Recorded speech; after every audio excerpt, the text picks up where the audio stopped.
Let's start with a really simple question. You're reading a materials science paper, right?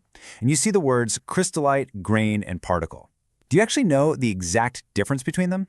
It sounds like pure semantics, but honestly, mixing these up can completely skew how we understand a material's strength, its conductivity, or even how it degrades.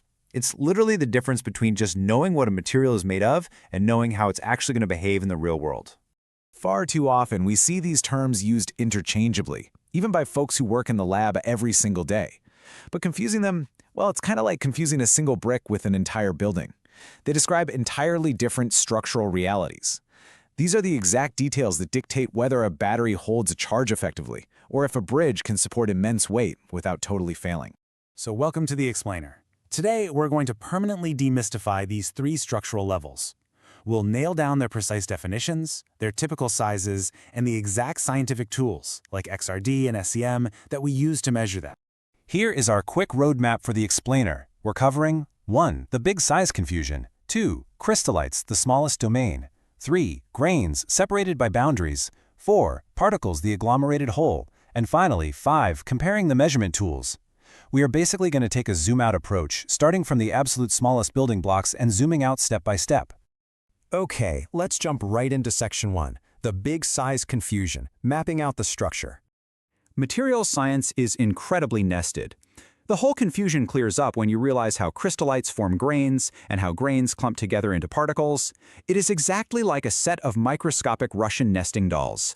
You've got one tiny structural element perfectly packed inside the next larger one. To really grasp how these materials are built from the ground up, we just need to follow a strict three-step progression. Step 1 is the crystallite, Step 2 is the grain, and Step 3 is the particle. Mastering this hierarchy is an absolute game changer for advanced material engineering. All right, moving into Section 2, crystallite domains, the smallest domain. Let's zoom all the way in. The crucial takeaway here is that a crystallite is the absolute smallest, unbroken, coherently diffracting domain. Now, what does coherently diffracting actually mean? It just means that inside this specific domain, the atoms are perfectly ordered in a regular lattice, no interruptions. When we shoot energy out it, those perfectly stacked atoms scatter the energy in total unison. Think of it as a single, perfectly formed, microscopic Lego block.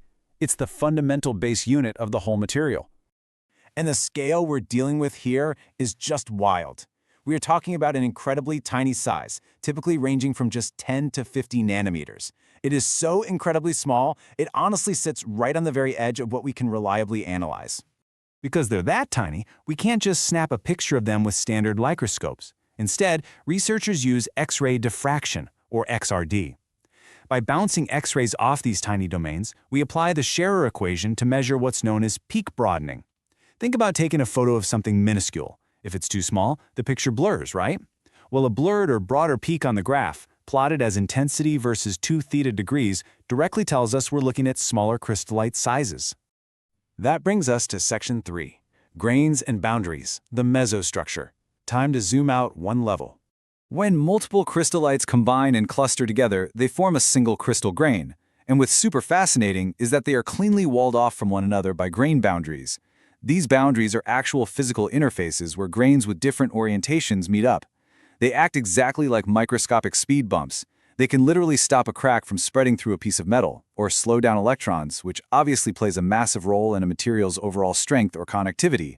Since we've zoomed out from the individual crystallites, the scale jumps up significantly.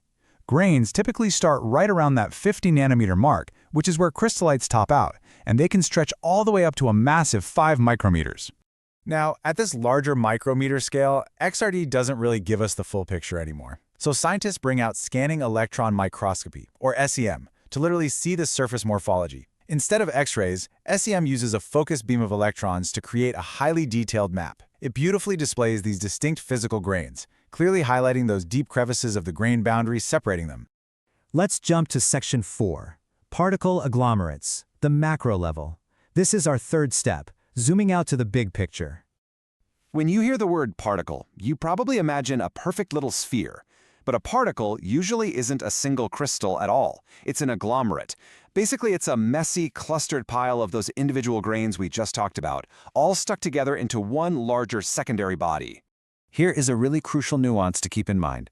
Depending on the material and how it's synthesized, especially in nanotechnology, these primary particle clusters often range from 50 to 500 nanometers. So while a piece of bulk metal might have massive micrometer-sized grains, in synthesized powders, highly engineered nanoscale grains clump together to form these tiny 500 nanometer particle agglomerates. That's the bulk powder level you'd actually interact with if you were handling the raw material in a lab.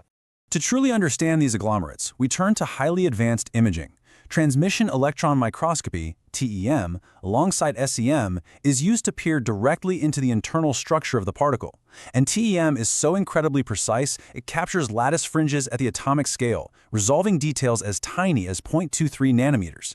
Just to put that into perspective, that is measuring the actual physical spacing between individual atoms. It is mind-blowing to see how it all fits together. Let's wrap this all up with Section 5, comparing the measurement tools. This master cheat sheet perfectly synthesizes the whole journey. The golden rule here is that you absolutely must match your tool to the specific structural scale you're measuring. Crystallites at 10 to 50 nanometers require XRD for peak broadening.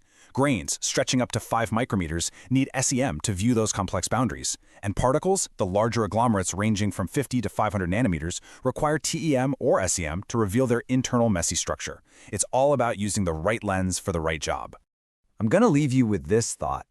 Now that you know these building blocks aren't just interchangeable buzzwords, think about how controlling the size of a tiny 10-nanometer crystallite could fundamentally alter the strength or capability of the batteries, planes, and microchips you rely on every single day. The next time you dive into a science paper, you'll know exactly what scale they're talking about. Thanks for exploring the structural universe with me on this explainer. Keep questioning and keep learning.